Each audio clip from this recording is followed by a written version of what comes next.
The morning sun was barely warming the pale streets when a frail little voice stopped the crowd like a sudden gust of wind. People were rushing, horns were blaring, and vendors were shouting, but the small, trembling voice rose above all of it, a voice so thin it sounded like it was fighting for its last breath. The girl stood barefoot on the cracked sidewalk, dust clinging to her ankles, hair tangled like it hadn't been brushed in months, and eyes that carried stories far heavier than her tiny frame could bear. She looked no older than 10. She gently tugged on the jacket of a stranger passing by and whispered words that shouldn't come from a child's lips. She said that if she sang well, if she tried her very best, would someone please give her food? That one question fell like a stone into the heart of the street, making the noise fade for those who heard her. It was a question full of hunger, full of hope, and full of the kind of desperation that makes even grown men go silent. Before we continue, if you believe every child deserves kindness, warmth, and a second chance at life, please like this video, comment your thoughts, share it with someone who needs hope today, and subscribe to Kindly Tube. Your support helps spread stories that remind the world to care. The day was bright, the sun high enough to reveal every detail of the bustling market, but somehow, everything around that little girl felt dim. The girl's name was Soraya, and she had been surviving on the streets for almost 2 years. No one knew her story. To many, she was another forgotten child swallowed by the city's noise, but to herself, she was someone still hoping to be seen, still dreaming that one act of kindness might change her fate. Every day, Soraya wrapped herself in a thin brown shawl she found in a dumpster months ago. It was torn on one side and smelled faintly of smoke, but it gave her a sense of comfort, a reminder that she still belonged to something, even if it was just a dream. On this particular morning, when the city was full of weekend crowds, Soraya gathered enough courage to stand near a fruit stall run by a man named Kaysen, someone who looked stern at first glance but carried a softness in his eyes if one looked long enough. He was tall, with a neatly trimmed beard and suntanned skin from years of working outdoors. He was arranging oranges when he heard Soraya's shaky question. He paused, the orange still in his hand, and turned to see her looking up at him with expectation and fear intertwined like threads of a fraying fabric around them. People moved, uninterested, as if children begging for food were simply part of the scenery. But Kaysen wasn't like most people. His heart tightened painfully because the voice reminded him of his younger sister, Mila, who had passed away years ago. That familiar tenderness rushed back, overwhelming him. He gently asked Soraya what she meant, and she nervously told him that she could sing. She didn't know if she was good at it, but she knew she had nothing else to offer in exchange for food. Her voice trembled as she explained that she wasn't asking for money, just something to eat, an apple, a bun, anything. Kaysen didn't laugh. He didn't brush her off. Instead, he nodded quietly and told her she could sing if she wanted to. Soraya's chest lifted with cautious relief. She stepped back slightly, smoothed her hair behind her ears with trembling fingers, and inhaled deeply as if gathering the last fragments of courage left inside her. When she began to sing, her voice was soft like morning breeze brushing against leaves. The melody was simple, the words fragile, but the sincerity behind her voice wrapped around everyone who stopped to listen. Her song wasn't perfect, yet it carried longing deep, raw, and haunting. Even the vendors who normally never paused for anything looked in her direction. Kaysen felt something shift inside him. He couldn't believe how someone so small, so hungry, and so alone could create something so pure. When she finished, Soraya looked up with nervous eyes, unsure if she had done well enough to deserve even a small piece of fruit. Kaysen didn't just hand her one apple, he filled a small paper bag with bananas, bread, a bottle of water, and 2 oranges.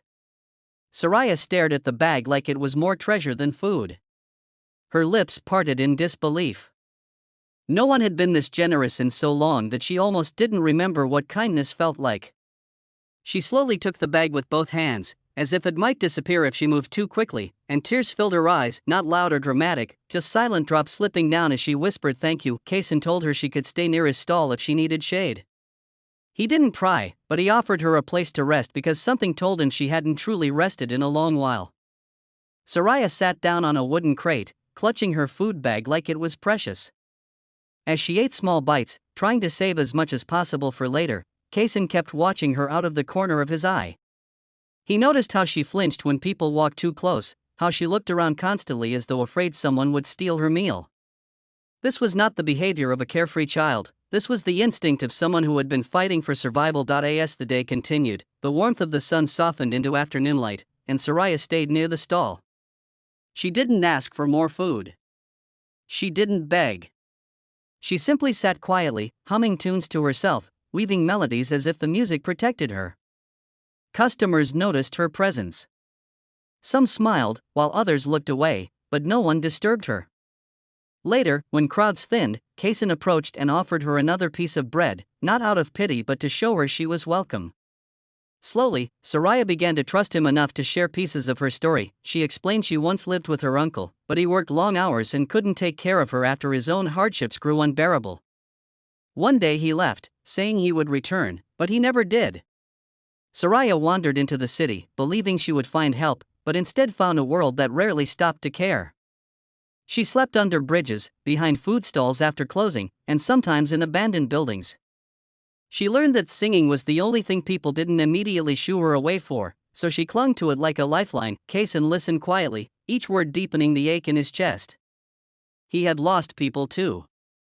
He knew the taste of loneliness, but seeing it in a child was something he couldn't bear.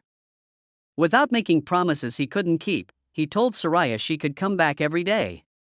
He said she didn't have to sing for food. She could simply come because she deserved kindness, not because she earned it. Soraya's face lit up with a glow he hadn't seen before, soft, hopeful, fragile. For the first time in a long while, she felt safe. Days passed, and Soraya returned each morning. She helped Kaysen by handing small bags to customers, sweeping around the stall, organizing fruit crates, and humming while she worked. Her humming soon turned into singing, and people started coming not just for fruit but to hear her voice. Children gathered around, enchanted by her gentle melodies. Older customers praised her talent. Some even left tips which Kaysen kept safe for her in a small tin box. Soraya was no longer invisible.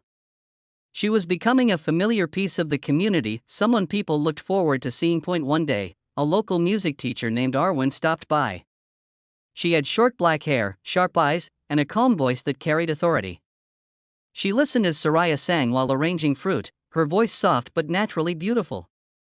Arwen immediately recognized the rare potential in the girl's voice. She approached Kaysen and asked about her. When she learned Soraya's background, she felt her heart twist. Arwen had spent years helping children find confidence through music, but she had never met someone with such raw, unpolished talent combined with such heartbreaking innocence. Arwen knelt in front of Soraya and gently asked if she would like to learn music properly, if she would like to be taught. Soraya hesitated. The idea felt too big, too unreal. But Kaysen nodded reassuringly, telling her it was okay to dream. Soraya finally said yes with timid excitement. Arwen offered to teach her for free, thus began a new chapter. Soraya attended morning lessons in a small community center with a sunny courtyard where birds chirped loudly and children played. She learned breathing techniques, rhythm exercises, and simple melodies. Her confidence grew day by day. She began smiling more, walking with straighter posture, feeling like she belonged somewhere at last. People around the neighborhood started recognizing her progress. She became known as the girl with the voice that carried hope, the child who once begged for bread but now sang songs that uplifted tired hearts. Kaysen made sure she always had enough to eat. Arwen made sure she had a future to look forward to. Soraya, for the first time in her life, felt seen not as a burden or a street child, but as a human being deserving of love and care. Weeks turned into months. Then, one bright afternoon, Arwen invited Soraya to perform at a small local event in the park. It was a daytime gathering where families sat on picnic blankets, children played, and sunlight danced across the grass. Soraya trembled with nerves as she stood behind the small stage setup. But when she stepped out and saw Kaysen smiling proudly in the crowd, she felt warmth rise in her chest. She sang, and her voice, steady, emotional, full of life, floated through the park like a gentle breeze. People stopped talking. Children froze mid-play. Even those who had never seen her before felt something stir inside them. When she finished, the applause was loud and heartfelt. Soraya felt tears on her cheeks, but this time, they were